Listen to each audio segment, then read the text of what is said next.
Most of the ideas that would create jobs and grow our economy, Republicans in Congress have not lifted a finger. And right now, Congress should pass a bill to help states put thousands of teachers and firefighters and police officers back on the job. They should have passed a bill a long time ago to put thousands of construction workers back to work, rebuilding our roads and bridges and runways. He wants to hire more government workers. He says we need more firemen, more policemen, more teachers. Did he not get the message of Wisconsin? Joining us now for the interview is Paul Krugman, Nobel Prize-winning economist, Princeton professor of economics and international affairs, New York Times columnist, and the author most recently of End This Depression Now. And he does mean depression. Paul Krugman, thank you for being here. Hi. Good to be on. Government jobs are real jobs, obviously. I do not think of them as a huge proportion of the overall American economy. How much of a difference could it really make to the overall economy, the overall unemployment picture, if we just hadn't lost all the public sector jobs? Okay, the right comparison is if we had normal job growth in the public sector, which is roughly with population. Which is what happened more or less under George W. Bush. So if we'd had that kind of job growth, instead of actually laying off 600,000 public employees, we'd have an unemployment rate that was about 1 percentage point lower just directly from those jobs. So we'd be at something like 7% unemployment, and that's not even counting the indirect effects, the fact that school teachers, if they were still working, would have money to spend on other things, and we'd have more private sector jobs too. So, this would not be a depression if we hadn't had those big public sector cuts. It would still be an economy that was underperforming, but it wouldn't be anything like the disaster that we're still experiencing. Is there any way you can quantify the economic impact of decisions made about public sector employment that could be made at the federal level versus what's been decided at the states? Well, the thing is, for the most part, this is most states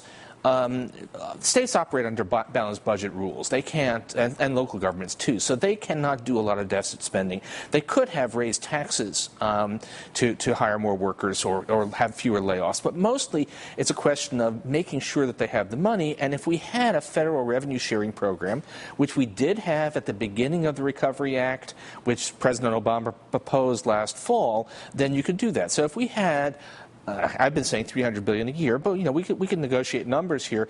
If the federal government were to provide that money, then those school teachers would be rehired, and we would be out of this depression. In terms of the Republican counter-argument on this, I've been sort of calling this Wisconsin school Republican politics. Right. Romney arguing against the idea of public sector employment as something that somehow crowds out private sector employment. But there's also been a strange argument, at least strange to my mind, made by his campaign that we actually need fewer teachers, that we've got too many teachers right now, artificially supported, I guess, by union rules or something, and that we ought to have fewer public sector people because we've overpopulated those sectors. First of all, that's, try visiting a classroom. I mean, do you get the impression, I sometimes wake up with nightmares of actually ending up being an elementary school teacher or a high school teacher, which would be a much harder job than what I have right now. Do you really think that those hard-working teachers are have an easy time because they just don't have they have too few students to teach? But the other thing is, look, we are in a depression right now. Public sector employment doesn't crowd out private sector employment. It's the reverse. Slashing those jobs is making our economy worse. This is not the time. I think it's a stupid argument to think we need fewer school teachers, but for sure, this is a really bad time to be laying them off. Even if we didn't have enough, this might be a good time for some extras. That's right. and by the way, the president also did say, what about the potholes which are proliferating, certainly all across my state of New Jersey? What about construction? What about repair? What about all this public spending we've been cutting at exactly the time they should be increasing instead? Paul Krugman, Nobel Prize-winning economist, Princeton professor, New York Times columnist, author of End This Depression Now, which is required reading. Thank you for being here. I really appreciate it. Thank you. Thank you, Paul. All right, a big election update coming up next.